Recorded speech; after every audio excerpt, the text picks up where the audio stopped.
What's up everybody, this is Corey at Operation Overhaul, and today we're going to be doing a tool haul video. So if you enjoy this type of content, please like, subscribe, and hit that notification bell. But we'll go ahead and jump right into it and show you a few things that I recently picked up and give you some thoughts on it, what I personally think was good and bad about the tool. But first I'm going to show you is I did pick up the SnapOn Brushless Ratchet. I've been using it now for probably, I'd say about 2 weeks, and I really do enjoy it. It's got a lot of torque and it's got a good breakaway torque if you want to do it manually. And I have really no complaints at this time. I've actually been using this one battery now for over a week without having to charge it, and I've been using it every day.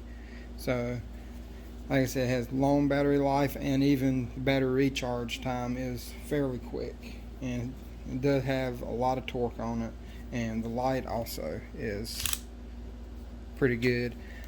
It's got decent speed to it, and it's fairly lightweight as well. Next thing I picked up was this Astro Onyx. It's a 1838 right angle short, and it's got 3 torque speeds, front and reverse, or forward and reverse. I had to use it taking a turbo off of a Duramax. It was kind of tight in the back, and it uses 12-point sockets, and this right here made it a whole lot easier to break those bolts loose.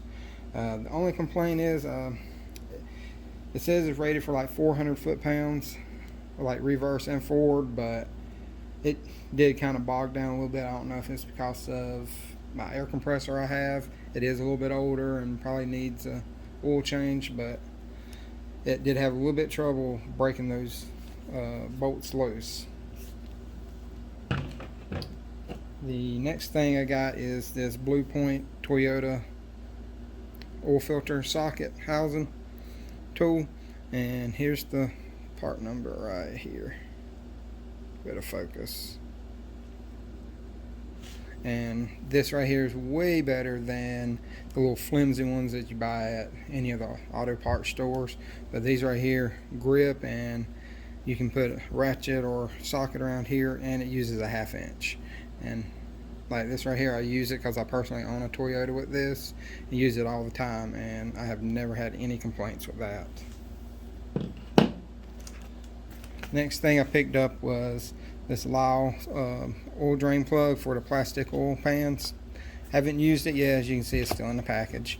What I'm going to do is, I do have like a 435 coming up that I'm going to have to do timing chains on, and I pretty much bought it just to do that, but I know I'll be doing a couple more of them sooner or later, especially with the BMWs as well, because I do a lot of BMW stuff. And I went ahead and bought both timing tool sets. This is for the non-turbo. It comes with all the hold down for the cams. So like I said, I haven't used any one of these yet. And this is for the turbo model, as you can see right there. But this just uses the cam brackets.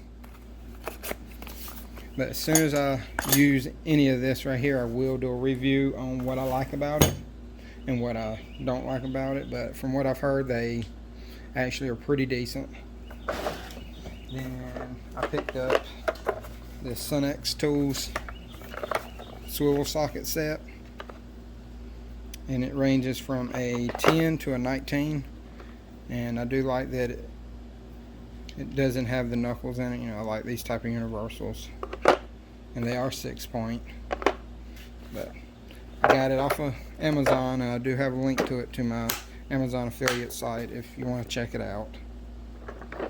I don't have the part number right offhand, but I'll put it down in the description and let you know what the part numbers to all of this is.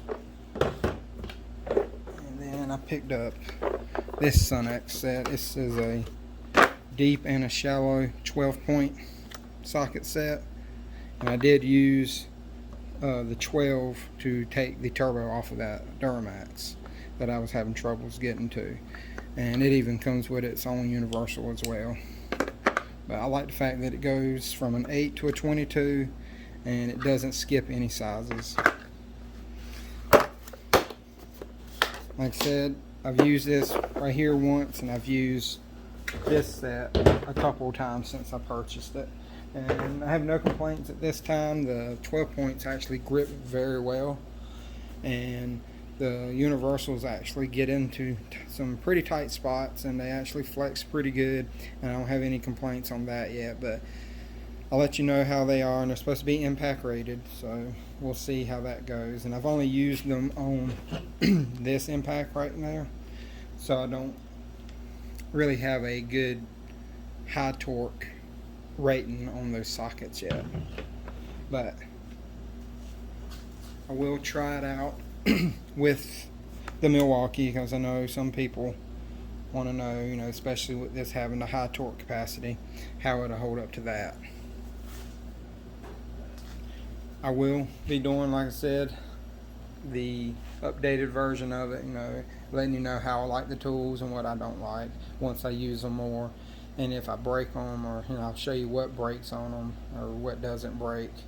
But if you, like I said, if you enjoy this type of content, please like, subscribe, and hit the notification bell. And until next time, y'all have a good day.